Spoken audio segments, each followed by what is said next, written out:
Well, guys, after a long wait, the most depressing and best animated show on TV has returned with a much more hopeful season than expected. Don't change the channel, don't touch that dial. We got it all on UHF. Take off your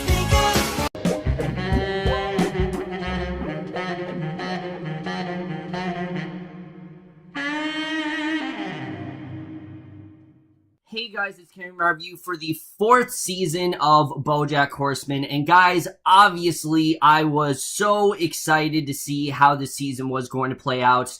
To be honest with you guys, if I really had to pick my favorite Netflix show, BoJack Horseman would probably be it. I mean, this show has just been so consistent. Even season 1, while the first 4 episodes were rough, ever since then, it's just been such a consistent show. It's so emotional, and it just gets so much out of me. And it's a show that I'm able to binge very quickly, as you guys do know with my season 3 review, which, as you guys know, absolutely love season 3. That is probably one of the most emotional and, just incredible scenes of TV I've seen in a while. I mean, just everything about that season, the directions that it went, the lows that it really took, and just the what it really did to me emotionally. I mean, it really did get to me. So I really didn't know where season 4 was going to go, especially because the way season 3 did wrap up. And in the end, how was season 4 as a whole?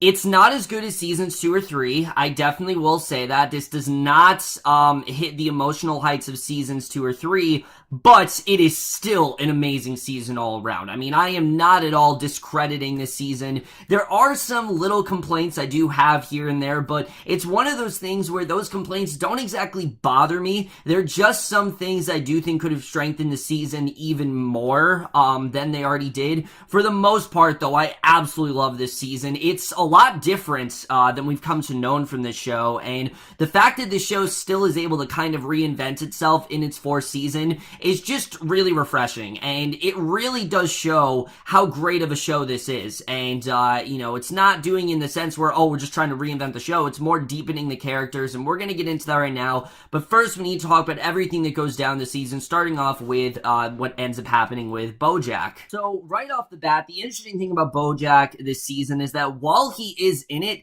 he's no longer the central focus of this show. This show is officially an ensemble show. Everyone really is a main character, and that's something that I definitely really did love here. And rightfully so. I mean, the way things really did leave off in season 3, it really did seem like this show was evolving in a way. And yeah, it absolutely does. This is definitely a big season of transition and moving on and trying to abandon your past, but always somehow it following you. I mean, that's a big part of the season overall. But again, we got to talk about BoJack in this season, who, when we meet BoJack in the beginning, he is probably at his lowest point yet. As we know, he was suicidal. He didn't feel like he had anything left to offer to the world. You know, Sarah Lynn died, and he knows very well that that was his fault. Not just, you know, literally her taking a drug named BoJack, but also through him. This was one amazing connection that he had that was just completely destroyed, and he knows very well that he could have done something, and he's very regretful of it. But he also knows that his career as an actor pretty much failed, and it really didn't work out for him at all. So he's at his lowest point ever.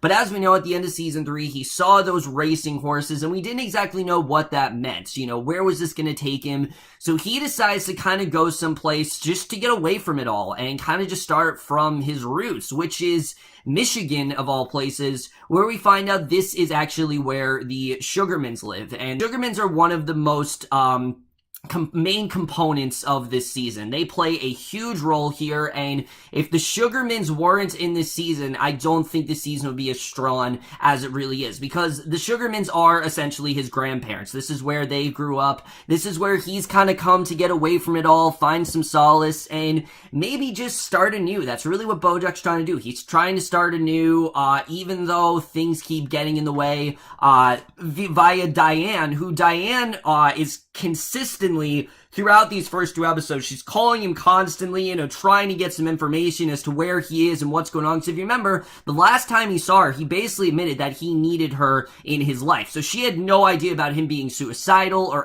well, she knew he was suicidal, but she didn't know that he was going to commit suicide or anything like that. So you really kind of, you just really feel bad for Diane, because she didn't even know that her with BoJack, it could have very well been the last time that she ever saw him. If it hadn't been for those racing horses, I do think BoJack would have ended it all, but obviously he didn't. And he's kind of in a place where he doesn't really know where to go. He sees this house and it's destroyed pretty much. It's very beat up. There's a lot of things that don't work. The door doesn't work properly. The faucet, when he turns it on, just the water, the water just sprays out and it goes all over his face. I mean, it's really just a very run-down house, but we get glimpses of what it actually used to be like when the Sugarmans were there. Basically, there was a family named the Sugarmans, including his mom, Beatrice. Of course, this was her parents, and we get a little bit more into them a little bit later on. But the main people we focus on here are the characters of that are her 2 parents. I can't remember their names right now. I'm sorry, it's escaping me, but I can't really remember their names. But basically, the mother here, her brother, Crackerjack, Beatrice's brother, Crackerjack, he actually was in the war, in World War II, and he basically came home one day to visit, and he and Beatrice's mom were very close. They had this whole relationship, and it was all going great. But then, of course, one day, just like many parents, Beatrice's mother probably faced the greatest pain of her life when her son was actually killed in the war. And Beatrice's mother, I mean, this just absolutely destroyed her. She was never the same ever again. She consistently kept hoping that he was going to come back and that something was going to happen and that maybe there was some miracle that would bring her son back to her, but it just didn't pan out. And that in itself is devastating, but what ends up happening later is even worse, because on top of all that, she also has a husband that really doesn't give a shit about her emotional baggage. I mean, anytime she's upset, he's like, I don't care about this. These are woman problems. I'm gonna go, I'm gonna go work and do whatever, which, I mean, it was kind of poking fun at the whole, men weren't really involved in women's emotions kind of thing in the 40s, but it's also very sad because he just doesn't really care about her at all. And what he does later is even worse, which again, we're going to get into that. But basically, she decides to actually go to this party where her and Beatrice go. She gets very, very drunk to the point where Beatrice actually has to drive. Now, obviously, Beatrice is a little girl at this point, so she doesn't know what the hell she's doing. She obviously can't drive. She literally can't see the forest from the trees, and she actually crashes into a pole. And we do get to see Beatrice's mother before this kind of harken back to her glory days, because she was a singer and she absolutely loved doing all of that. But it turns out at the very end that once Beatrice's father realizes what actually happened here, that's kind of the last straw. Rather than support his wife and try to get her the necessary help, he turns to probably the worst method possible and actually lobotomizes her. I'm not even joking. Yes, Beatrice's mom was lobotomized, and I mean, it does not get more tragic than that. It really doesn't, because this really changes their life forever. It just shakes up everything, and it really is one of the most tragic things the show has done, because while this is all going on, while we're seeing the events of what actually did happen in this house, in the present day, we see BoJack. He comes into contact with his character, Eddie the Fly. Now, Eddie the Fly at first is, this guy who's very concerned about BoJack's home. He's telling me, why are you just letting your door stay this way? Because every time he tried to fixes the door, BoJack stops him from doing it. He keeps breaking the door, and I took this as BoJack is kind of stopping himself from making connections. He doesn't want anyone else to be with him. He needs to be at peace with himself. He needs to be in, solitaire. That's what he wants. He just wants solitary confinement and nothing else. He doesn't really want anyone else to really, be there right now. So he keeps finding ways to break this house so he can just keep staying there longer and longer, basically trying to stop himself from facing reality. That's really what he's doing here. He's not facing reality. He's just kind of ignoring it. But Eddie the Fly, you can tell, really does want to help BoJack. And eventually, it takes a while, but BoJack actually does give in. And a lot of time really does pass within this season, and this is a very good example of that. We see these two literally spend 8 months refurbishing and remodeling and basically just putting all the finishing touches to make this house look good as new. And these two really do start to form a bond to the point where BoJack starts to feel genuine sympathy for Eddie the Fly in a way that we really have not seen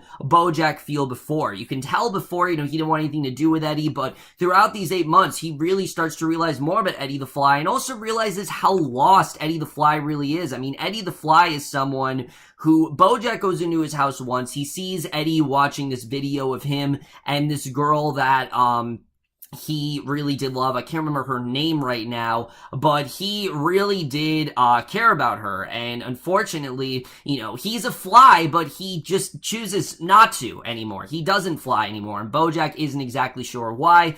Well, it turns out this girl that Eddie actually loved, at one point he flied so high up into the sky that she actually got sucked into a jet engine, and ever since then, Eddie has been living in this house pretty much all by himself, just isolated from the entire world. And again, it's just really tragic to think about. But what's even more tragic is when we do see this flashback of Eddie. He's with BoJack at the same house, in the same place that Mrs. Sugarman and Beatrice were in the flashback when she was trying to kind of just, sing more and, she was getting drunk and things like that.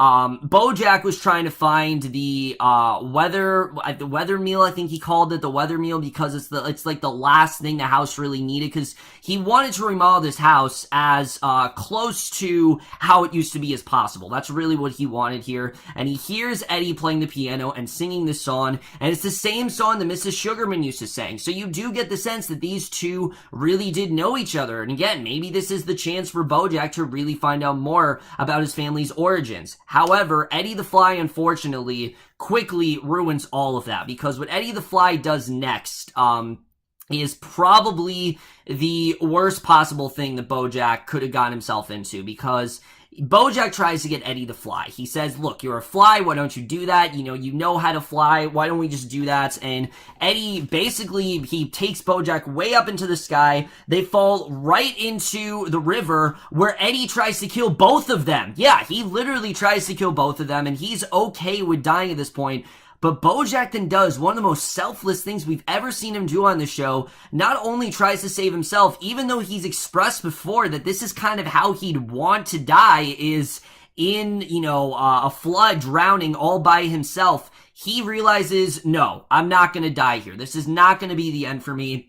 He picks himself up and he saves Eddie the Fly, not because he, wants to, not because he feels it, but simply because he does care about him and he feels like Eddie has more to offer. But this is not something that really goes well for Eddie at all, because BoJack basically tells Eddie, look, this is it. We could have had a connection together, but I'm not going to forgive you for what you did. And as payback for all of the work that they did together, BoJack literally destroys it. He has a boulder, he has a huge wrecking ball just completely destroy the house. And again, I saw this as BoJack is destroying this so that way he can't come back to it. He has no business ever going back there because Eddie tried to kill him. Eddie is just another thing that is keeping him from moving on and keeping him at peace. And again, it's very sad though, because one person that BoJack maybe could have gotten some information out of, maybe find out some more about his origins, is gone. And he completely destroyed it, and that really is a lot of what goes on this season. There are moments where it seems like BoJack, he's trying to help someone, but then he does simultaneously destroy it, and again, that is something we see a lot of this season. But this episode in general, it's only the second episode, mind you, is just so emotional. It gives us a whole different perspective of BoJack's family as a whole. It really does show us how much pain this family has really been through, and like I said, this is really the beginning of where BoJack goes this season. Which, let me just back you guys up here for a second, because before BoJack does make the decision to destroy the house, not long after Eddie actually tries to drown both of them, BoJack decides to finally stop ignoring Diane because, like I said, Diane had been leaving him a copious amount of messages, and he finally decides, you know what, let me just try to actually salvage the one good connection I have in my life, and basically tells her, you know, how hopeless he is and that he doesn't really know what to do anymore, but she really finally gives him the courage to move on, and that's exactly what BoJack decides to do here. He goes back to LA, but things are obviously not the same. I mean, some of the connections that he's really lost for good. Him and Todd, unfortunately, I don't think are ever going to be on the same page again. I mean, we do get a scene where Todd expresses to BoJack about him being asexual, but other than that, I don't really think these two are ever going to have that buddy-buddy dynamic that they once really did have, which is just really sad to think about, but I think it's better for BoJack. I think BoJack and Todd, they need to be away from each other. I think BoJack is the worst thing, honestly, to happen to Todd, and I think Todd, he needs, the direction he goes this season absolutely, shows that him getting away from BoJack is good for him, definitely. But as far as where he goes this season, Todd actually runs into this character, Hollyhock. If you remember, Hollyhock is the girl that actually tried to page Princess Carolyn and Judah. You know, the thing that I completely forgot about that you guys got pissed about. How could you forget about that, Kevin? I'm sorry, that finale was just so emotional, and I was too distracted by all the stuff going on with BoJack that I completely forgot about the scene where this girl that looks just like BoJack tries to contact him. Turns out this girl is Hollyhock, and Hollyhock is one of the best additions of this season because Hollyhock really is the person that BoJack needs most in his life right now. And that really does, that really is the statement for now, but also for the very end of the season. And I'll come back to that once we get to the finale and such. But Hollyhock as a character is just so damn compelling because she's someone who she's had 9 fathers in her life, but she has a feeling that BoJack could actually be one of them because all her life people have told her you look familiar to BoJack Horseman. So she has Todd basically do a DNA sample where he takes some of BoJack's hair. Turns out, yes, it actually is a match. And for the rest of the season, BoJack basically has to care about someone more than himself and kind of realize that he does actually have to be a father to this girl, even though she doesn't want him to be. She tells him, look, I don't need you to be a father. Her main quest is to find her mother. That's the main thing that she wants him to do. He feels that it is his duty to be a good father to her.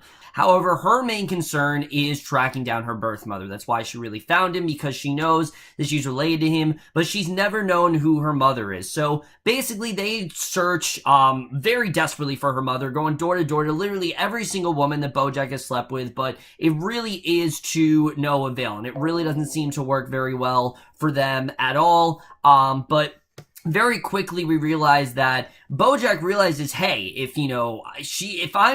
she wants me to meet her birth mother, maybe I should just introduce her to mine. So that's when we really do get BoJack. He actually goes to meet his mother, Beatrice, who, Beatrice, she's been a minor character in the other seasons, but she really is a major character. Like, she practically is a main character, and she definitely is probably one of the biggest parts of this season. Like, oh, that's why we got all these flashbacks, because Beatrice is a major part of this season. Now, previously, Beatrice has been a minor character on the show. This season, however, Beatrice pretty much is one of the main characters. I mean, she is an extremely important character this season, and I'm glad they did that because it really does go more into her origins. And again, we're going to get into that in a little bit, but basically, BoJack, he goes to Beatrice, and Beatrice is looking worse for wear. She has very severe dementia to the point where she doesn't even remember BoJack. She's constantly calling him Henrietta, and you don't know why she's calling him Henrietta. What is the significance of this name? Why does she keep calling him that?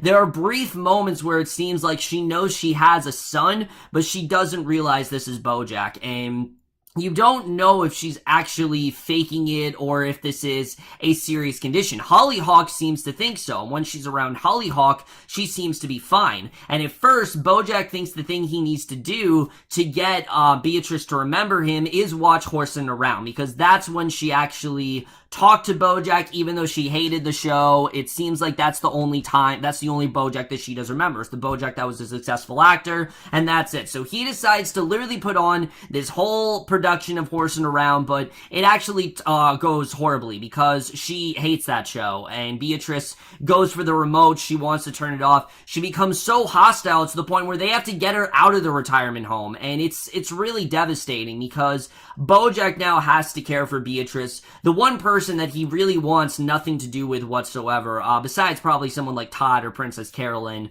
He really doesn't want anything out of everyone. I think his mom is really the one person that he wants nothing to do with. He doesn't want to have to take care of her. So BoJack is really struggling this season because he's got to take care of his daughter, but he also has to try to somehow take care of his mother, who is very much at the end of her life. I mean, she's not going to live for that much longer. He's very aware of that, but he feels like, again, it's his duty to kind of take care of his mother here. And seeing him juggle between those two, again, it's very compelling stuff, and the show handles it extremely well. I really did love what we got here, like I said, with BoJack trying to be a father to both of them. It's interesting the way it really does go down, and that really does get us, like I said, into like the main narrative of the season. For the rest of the season, we really do see BoJack's inner struggle here. He's trying to be a great father to Hollyhock, but his inner demons are really starting to get the best of him, and we really do see that here, especially in episode 6. And not just in episode 6, but throughout the season, there are many scenes where BoJack will see like a visual sketch in his mind of like what he should really do, and especially with Hollyhock, like I said, he wants to be a great father to her, but then there's this other side of his voice that's telling him don't do anything, and don't listen to her, and don't be good, as well as what he's really trying to do when it comes to Beatrice, because he wants nothing to do with her. He wants to get revenge on her.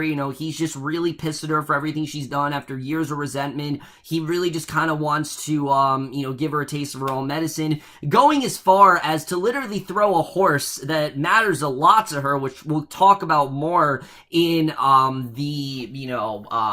episode 11, which is very Beatrice heavy without saying much. I'll get into that in a little bit, but, he goes as far as to throw a horse over a balcony, and again, constantly the voices are telling him, do what you, be nice to her, don't be nice to her, or, you gotta show her some sympathy, but how can you, because she turned on you and she just, gave you years of resentment, and that whole stuff, again, is just really compelling, and I really did love what we got here, and there are so many moments throughout the season where you're wondering, does BoJack actually want to be a good father? Can he possibly be a good father?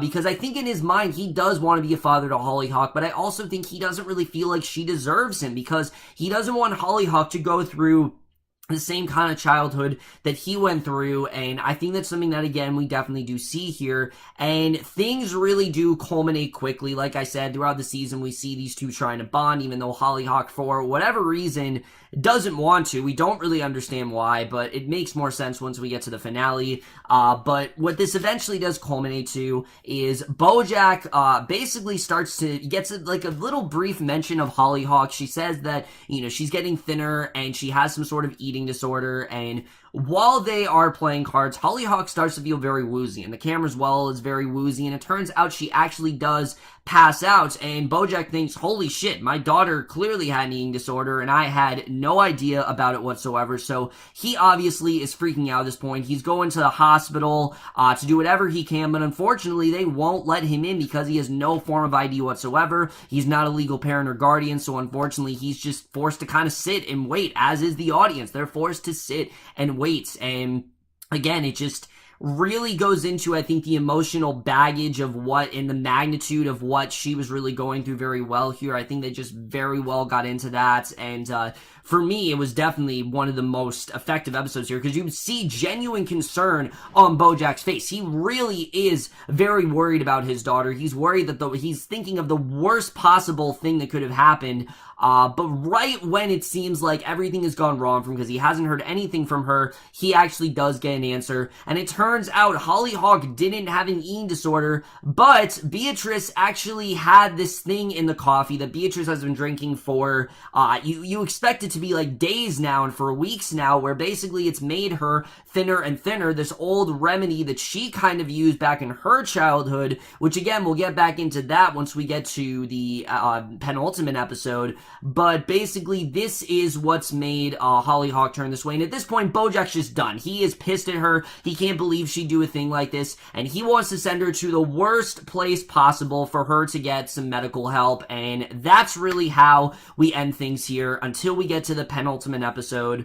Without further ado, guys, let's just get into it right now, because as you guys know, episode 11 is usually the most soul-crushing episodes of the show, and, between all the stuff we've gotten throughout the last 3 seasons, and this season, it is definitely no different. In fact, it's probably the most emotional that we've gotten, because while the 3 episodes we got, they were definitely very sad and very emotional, especially last year's, definitely. But this is really the first episode. The reason it stands out so much is because the first one that doesn't focus on BoJack. Well, it does, but it focuses more on Beatrice, which this is something I think we did see coming. I think because of the amount of stuff that Beatrice had this season, the incorporation she had, I think we expected for her to get something really big, and that's exactly what she does get here. Now, for me to go in depth with this episode, this review would be like an hour long, and I originally did do that, but I want to really just get down to the main bullet points here of what I really loved about this episode, because this episode in general is easily one of the best episodes the show has ever done. Times Arrow, I mean, it's an incredible episode, and there's so much that I could really get into here, but again, this video would be far too long if I did that, so I'm just going to get into the main stuff. Basically, this entire episode is just showing why Beatrice is the way she is. Right off the bat, she had a very abusive childhood. Her father was very abusive towards her. He always wanted her to stick to a strict code and basically just tend to her womanly duties and not let any emotions get in the way. And Matthew Broderick, I mean, I forgot to say it, but he plays this part to absolute perfection. He's so creepy in this role, but there's also something really endearing about him at the same time. I mean, he's just everything you want in a very abusive sort of father. He does an incredible job in that role. But basically, what ends up happening is he wants her to be with this guy named Corbin Creeberman, who basically, Corbin Creeberman, he's got it all. He's rich, he's got a whole, life working out for himself, so he's everything that she could want, except she's not interested in him. She doesn't want to do what her father wants. So when she meets this guy, Butterscotch, who also is played by Will Arnett, very accurately portrayed by Will Arnett, it makes perfect sense why Will Arnett actually did play him here.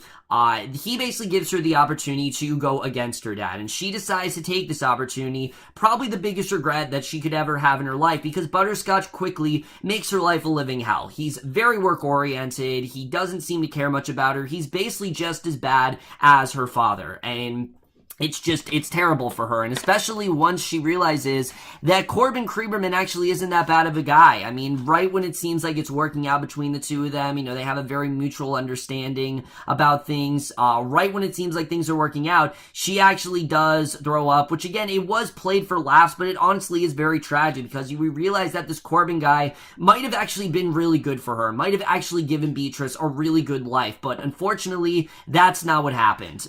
Basically, Beatrice in general, her life was a complete nightmare. It really was. I mean, constantly Butterscotch would yell at her. He didn't care about their child or anything, and eventually we get to the point of Henrietta. Who is Henrietta? Why has she been referencing her so much? Turns out Henrietta is actually their maid. Henrietta is someone that Butterscotch clearly had feelings for, and it's pretty clear he's having an affair with her, and it gets to the point where Henrietta and Butterscotch actually do have a child, but basically, he's very regretful of it. He knows, obviously, she hates him, and basically, Beatrice decides that she's actually going to be mature and tells Henrietta, don't let him control your life. Get out of this as soon as you can. This is just not safe for you. You need to leave, and it was just a very mature thing of Henrietta to do, and that's what, Beatrice decides to do here. And Henrietta, as well, is completely unaware of the damage that was really going on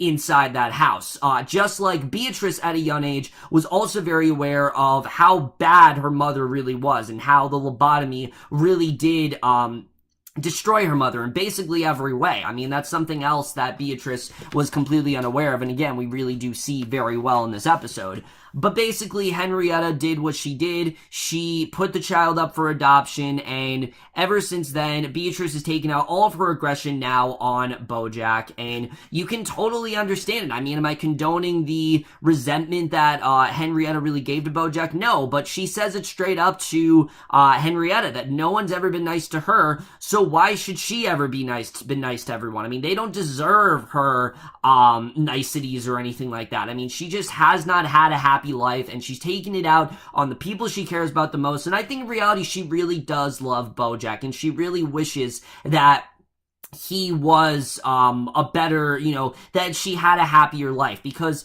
the reason I think she resents BoJack so much is not because of the fact of, what he's become. It's more of how he became, how he came here. Because, from BoJack was resentment and just a very violent and just a very unhappy life. And that's really what it gave her. And I think she just wishes that things worked out with Corbin Creeberman. Obviously it didn't. And we get to the ending here, which is just so tragic, where BoJack does take her back, just like we saw in the 10th episode, but she finally recognizes him, and we realize that, yeah, she's not playing around. She clearly has been out of it this entire time. This has not been something where she's, playing around or anything. She has been very aware. She has not been aware of what's been going on, and BoJack finally realizes that he's got to make this, easier for her, and that he finally decides to actually give her a bit of a break and basically gives her this picture of when times are better in Michigan with her entire family, and they're there eating ice cream. And again, it's not necessarily, the truth, but it's what's easier. And unfortunately, he knows he doesn't have much time left with her. He just wants to make the best of it. And it really is the two of them, I think, coming to an understanding. And now that we know a lot more about Beatrice, we can really see how these two are very similar. These are two very damaged individuals that, despite what they try, they're never going to be able to run from their past. And while they can't ever run from it, they can somehow move forward. And I think that is what BoJack's trying to do here. This is him kind of reconciling with his mother in a way, though he's never going to be 100% on good terms with her. I do think this is him kind of putting away all of those sort of the anguish and hatred he really did for her, and I think we definitely do see that here very well. This was definitely a very effective episode. It was something I think we definitely need for Beatrice. It may very well be the last time we see her, but I think it was definitely an episode we absolutely needed after everything we got with her this season. So that's really everything that goes on in BoJack's story. I know there was a lot to process, guys, but trust me, it's all going to make sense in the finale why I was so detailed with that. But like I said, this season, while BoJack is obviously a huge part of it, I mean, 37 minutes of this review was dedicated to him. This is Diane and Mr. Peanutbutter season as much as it is Princess Carolyn's. And maybe not Todd. I mean, I do have a problem with Todd, which I'll get into, but let's just talk about Diane and Mr. Peanutbutter, because as we know, at the end of last season, Mr. Peanutbutter decided to run for governor, and that is what the majority of the season really does cover. There is this character named Woodchuck, and he's also running, and Mr. Peanutbutter is trying to outshine him. And pretty much anything that he said, the crowd kind of eats up, especially the idea of fracking. It's entertained to him, and he actually is really into the idea, but Diane's really not. And you can very much tell how this does take a toll on their marriage for the worst. And I know every season I say, like, oh, I think this is the end for Diane and Mr. Peanutbutter. I think this is the end. But I'm not going to lie to you guys, the way that things do play out in the finale, this very well could be the end. I mean, throughout most of this season, their marriage really isn't that great. Diane, anytime they start fighting, she just resorts to sex immediately, and you're like, all right, why can't you just fight? Why aren't you fighting? Again, she's kind of ignoring the problems in her relation, which she does actually address to BoJack later in the episode, that Mr. Peanutbutter is like the greatest thing that happened to her, but she just doesn't really feel like their marriage is really working out, which honestly it not. It really does suffer here. Mr. Peanutbutter gets very focused on politics and things like that, and later on, the fracking gets so bad to the point where his house actually ends up going underground, which that was probably my least favorite episode of this season, mainly because of how crazy things got. I just thought it got a little too silly, for BoJack Horseman fans. I mean, sure, they've done some really ridiculous stuff before, but this was like a whole new level of it, and I don't know if it really worked, but the BoJack and Diane stuff, like I said, was very strong. It did remind us of how strong of a character Diane really is, and that's something I definitely really did like seeing here, but as far as things do go for them, in the end, basically, Mr. Peanutbutter realizes from this situation that he's really not that good of a leader, but Woodchuck actually was, because he was actually trying to fix the situation and get everyone out of there, which it really didn't work out for him. He ended up having like 2 sets of hands, which was honestly pretty funny, but he basically ends up being Woodchuck's campaign manager. Woodchuck actually does win for the race for governor against Jessica Biel with the help of Diane, and basically we end most of the season until the finale with basically Mr. Peanutbutter and Diane trying to get their marriage back on track, if that's possible, and we'll talk about really how that goes down in the finale. However, I do have to say that the other character that I love this season just as much as BoJack is Princess Carolyn, which Princess Carolyn's a character that I definitely have always enjoyed, but I don't feel like she's ever really gotten her shine, really. And here, she absolutely did. This was definitely the biggest season from Princess Carolyn yet, and like I said, this is just as much her season as it is BoJack's, and it's all the better for it, because she definitely has a really great arc going on.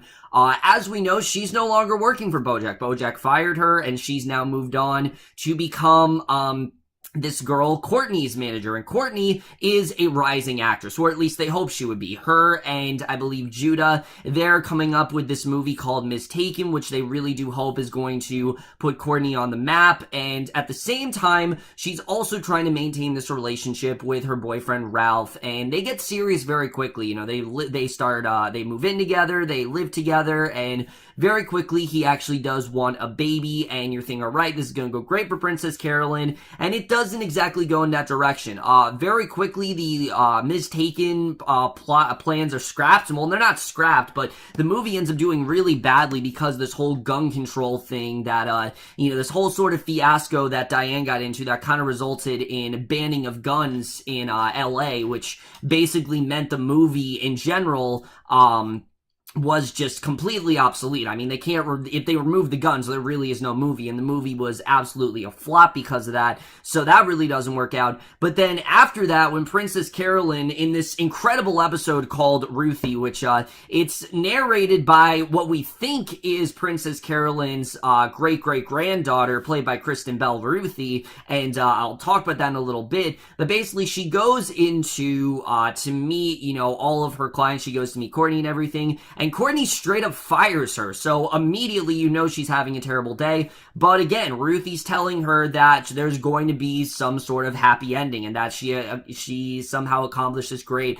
adversity, and you're wondering what that really is. So then she goes to the doctor, she's waiting to hear the results because she knows she's pregnant. Turns out she actually did suffer a miscarriage, and this is obviously devastating. I mean, Princess Carolyn was really hoping this could be her way of kind of starting over and kind of, having a serious family, which things they weren't going great with Ralph. I mean, she met his parents before, and they didn't exactly like her. I mean, they were very rude to her. I mean, they were straight up racist. They really were, if you want to interpret it that way. They absolutely hated cats. They just stereotyped her, and she was not at all comfortable around them, but she was still hoping to try things with Ralph. But after this, it's just completely destroyed, because it turns out this was actually one miscarriage of 5, and basically, he wants to know really what's going on. He goes to her, and before, she's trying to like ignore it and shut it down, and it gets so bad to the point where she can't even go to his house because she just can't face him. She's too distraught about it, but eventually he does come through,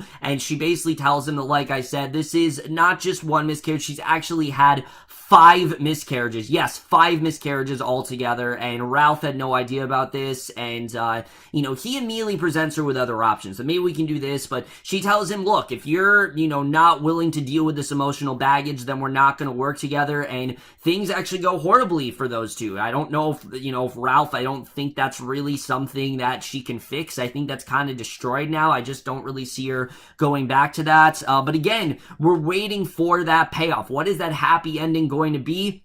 Well, what results is Princess Carolyn finally decides to call BoJack, the one person that she really wanted nothing to do with, but she feels like is really the only person that can actually help her out here, because she tells him about the whole situation, and he basically tells her exactly what he thinks she should do about this, and she tells him straight up that, you know, that this isn't going to work out for her, but sometimes she wishes that she had a great-granddaughter, and that her granddaughter said everything just worked out, and that there was a happy ending, and BoJack says that that's not true, and we realize that this entire episode has just been a fantasy. This entire thing with Ruthie is just a fantasy in Prince Carolyn's head to comfort herself. That's all this really was. It's a way to make herself feel better, just like how Beatrice is hearkening back to her glory days to make herself feel better. It's obviously hard, you know, it's hard to go through that pain, and it's just easier to pretend that things were better and that things turned out differently, but that's not the case. And again, she's not exactly facing reality in the way, and this really does show how damaged of a character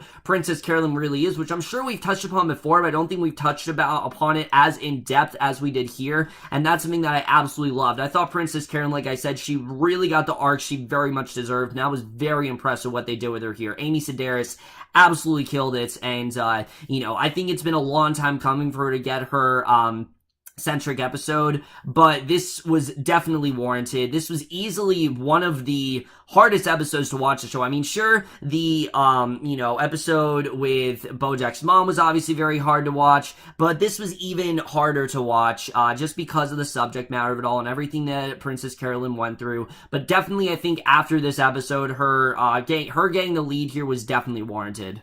So that's really everything I have to say before the finale, but let me just real quick get into some of my flaws with this season, things I really like, things I didn't like. First of all, I already talked about the things I really did like, you know, getting more of BoJack's past, finding out more about his lineage.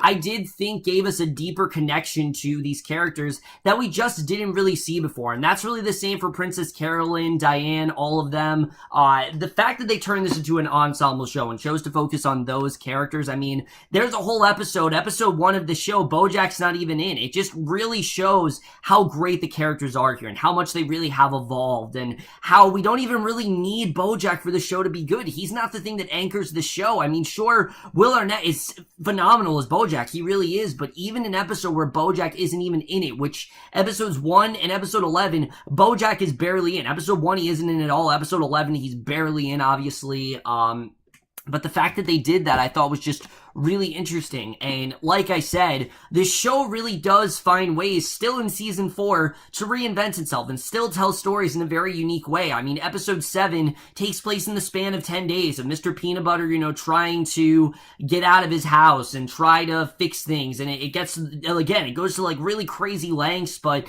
it was still really cool to see. Episode 10, it's like a Quentin Tarantino movie where it's like a non-linear story where we keep seeing, you know, 1 week then, 1 week earlier, 1 week later, 1 week earlier, and kind of like how the week really just changes these people. For some people it changes everything, for some people that is absolutely nothing. I just thought it was really cool the way they did that. And then episode 11, the way that episode is done, again, it's very bleak. It's told by literally on a thread because, again, the motto in the Sugarman family is that time is like an arrow, and that these arrows, you know, kind of, these arrows kind of do,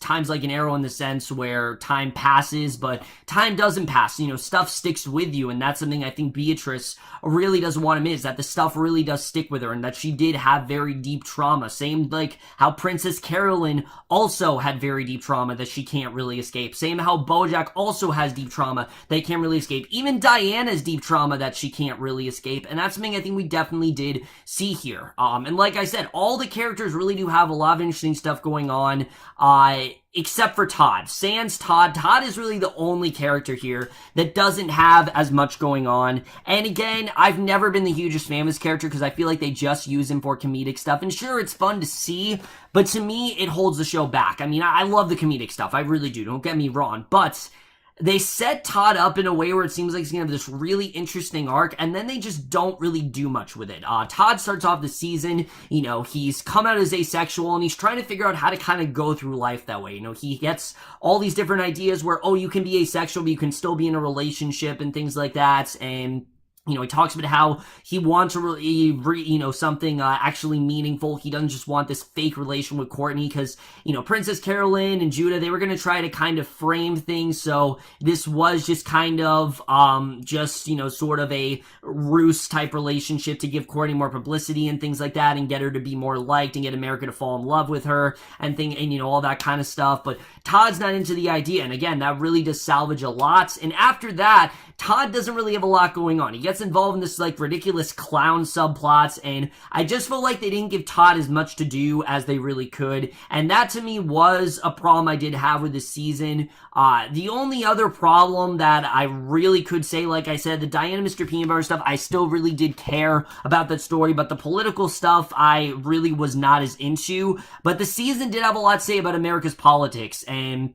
are we voting for someone based on, their political stance or just based on likability? That's a big thing the season does talk about, and I thought they did handle those topics very well. The show does delve into very deep stuff, and it did it in a way, again, where it's not, overshadowing all the other stuff on the show. It's not just, we're trying to be, this is the issue episode, this is the after-school special. I mean, that's never what BoJack Horseman is. They handle these deep issues in a very good way, and that's something I think they definitely did touch upon very well in the season. The comedy as well, of course, very consistent. I was laughing a lot this season. I did feel like some episodes focused on the comedy just a bit too much, but then I reminded myself, you know what, this show's supposed to be a comedy. Like, at its core, this show is a comedy. It's not a drama. It's just a comedy and a drama mixed together. It is the definition of a dramedy, and that's something I do forget a lot.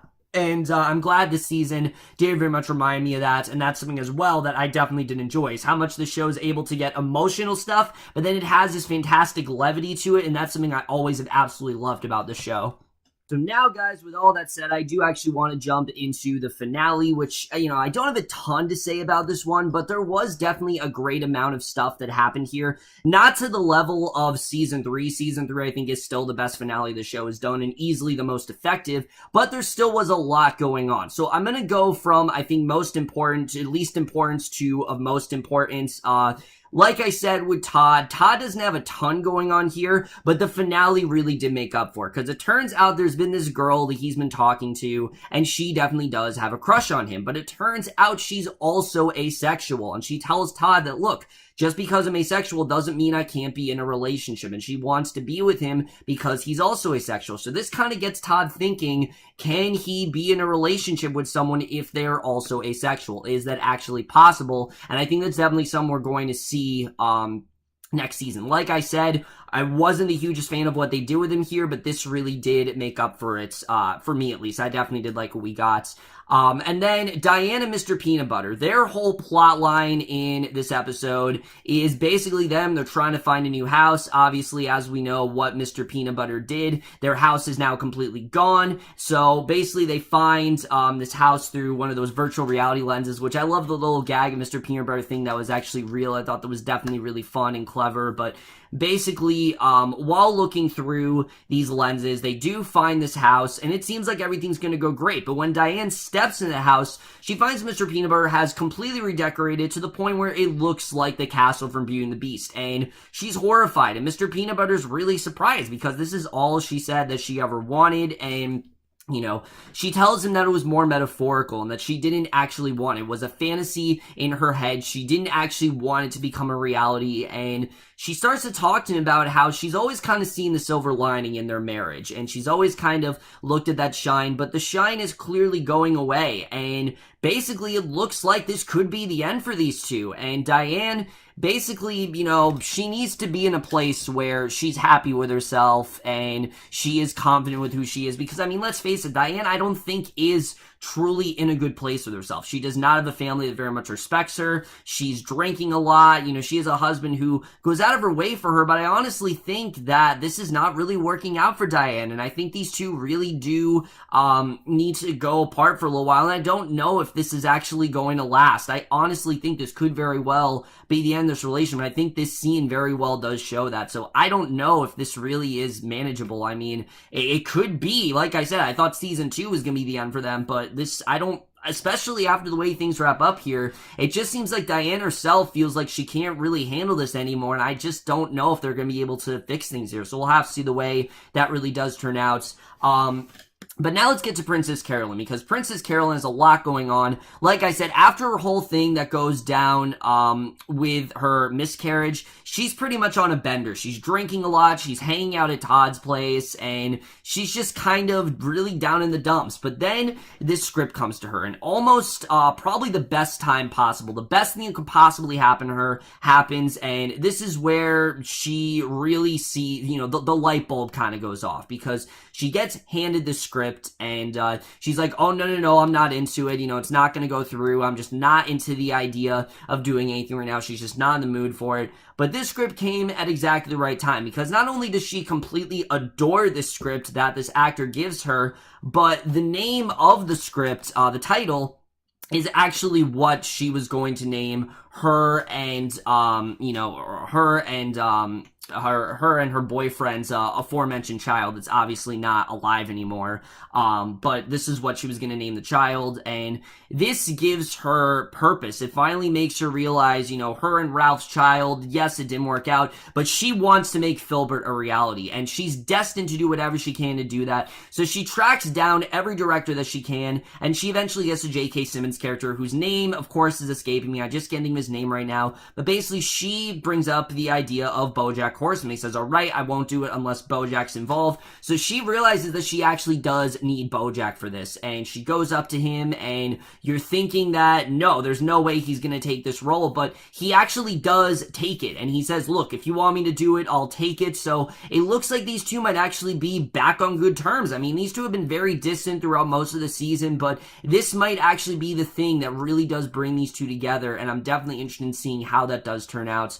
But we do end the season with BoJack. He's searching for Hollyhock. He's not getting any answer in the hospital whatsoever. But it turns out that he actually found out information that she's not his daughter. There's no way she could possibly be his daughter, because she wasn't born in LA, and all of the people, all the women that he had sex with were in LA, and he's lived in LA pretty much his entire life. She was born in San Francisco, and her mother turns out to actually be her mother actually turns out to be I can't think of her name now. Her mother, it turns out, is actually Henrietta. So yes, this gives that flashback episode an even bigger sense of purpose, not just to dive deep into Beatrice, but also to show the origins of Hollyhock and who she really is. And basically, BoJack at this point, he's ready to let her go, because he's realizing that he's not a father. He doesn't have to be that father anymore. Even though I think he really wanted to be, I just don't think BoJack really could have handled it. But in the end, he actually does finally get a call from Hollyhock, and she tells him that yes, she is leaving, but that she does actually thank him. And she tells him that, look, I never really wanted a father,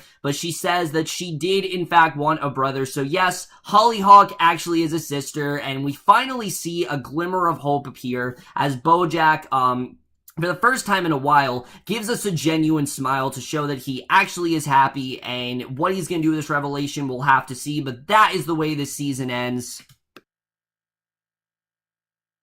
Like I said, guys, while this season wasn't necessarily, I'd say, hopeful throughout the whole thing, we definitely have a very good ending that really could be putting things in a much more positive direction. I mean, sure, the show has deceived us before. I thought season 3 was going to be that, and obviously it wasn't. But I genuinely feel that season 5 is going to be the season of all the characters kind of finding their peace and finding their comfort zone. For BoJack, let's talk about this whole realization with Hollyhock, because not only do I think this is the connection that BoJack really needs right now, I think this really kind of gets him away from all the emotional baggage that he's had, because sure, there's been a lot. I mean, between Herb Kazaz and everything that went down with, Penny, and then obviously Sarah Lynn's death, those are two big things that are always going to be on his mind. I think Hollyhock is someone that he really does need. He hasn't really had a family connection at all. I think that's something that BoJack really does need. None of his family have ever been forgiving. His mother's always hated him.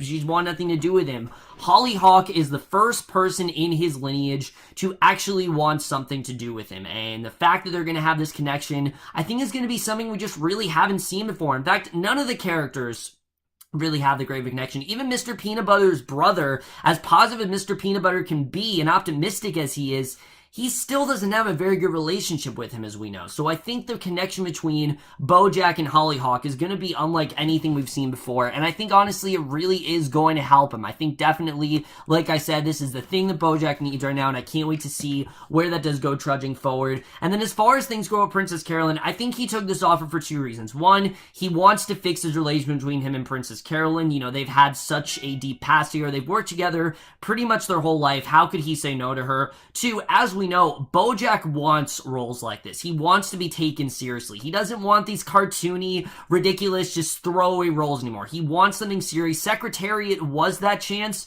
but obviously it didn't pan out. Maybe this will. Maybe this will turn out. Yes, it's a long shot, but I think this is something that BoJack genuinely wants, and why not try it? I think after everything he's been through, this is his way to finally escape his past, and I think that's going to kind of be what he does here. As far as Princess Carolyn goes, you know, we know that she wants to work. We also know that she does need BoJack in her life. You know, BoJack is someone, like I said, she can go through for emotional stability. They both have a lot of damage that they've gone through, and I don't think that relationship with Ralph is salvageable. I really don't think it is at all. But I do think that this is going to bring these two closer together, and I do think that this could maybe get them to be friends again. I mean, like I said, Todd, the thing that BoJack did with Emily, I don't think that's something that you really do forgive him for. I just don't think it's going to happen. I mean, BoJack can apologize all he wants, but I don't think Todd really wants it. I don't think Todd really wants to be friends with BoJack anymore. And I think his whole arc next season is going to be, how can I have a relationship but still be asexual? I think that's going to be his whole dilemma. Is he going to want a relationship with this girl? Does he actually like her? I mean, we'll have to see really where that's going to go, and I think it's definitely going to be interesting.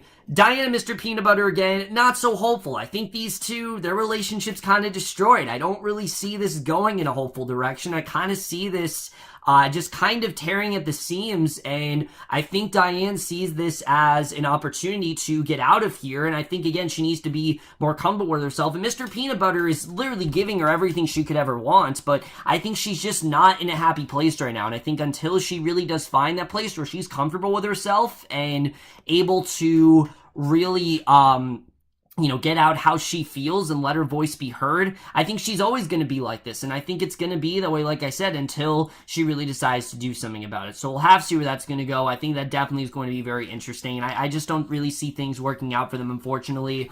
Overall, guys, BoJack Horseman Season 4, while not, like I said, as emotionally complex as Seasons 2 and 3, still has the things we love about the show. It is still effective as ever. It's very powerful. It dives a little bit deeper into his family history. It focuses more, like I said, on the emotional baggage that BoJack's really gone through, but it's also about moving forward. It's about these characters really starting to realize the problems in their lives, and it really does seem like a lot of them are trying to address it. Princess Carolyn is aware of the fact that she's a workaholic, and that she constantly, you know, kind of, you know, a lot of this stuff is ruined for her, but she wants to really do something about it. BoJack's aware of the fact that he's kind of a piece of shit, but he wants to do something about it. Diane's aware of the fact that she can't really maintain this relationship, and she wants to do something about it. I think these characters are in a place where they're starting to feel more comfortable in themselves, and I think definitely that's going to keep us closer to the end. More and more, this is making me feel like this is the penultimate season of the show, and I could be very wrong, but something tells me next season will very well be the last, and if it is, I do think this would be a good point to end it. Like I said, other than the thing with Todd and some of the jokes here and there, particularly the episode 7, which I did think was just a little too pushing it on the humor, I still absolutely love the season. This still remains to be one of the best shows of 2017, without a doubt, and I am definitely going to give BoJack Horseman Season 4 an A.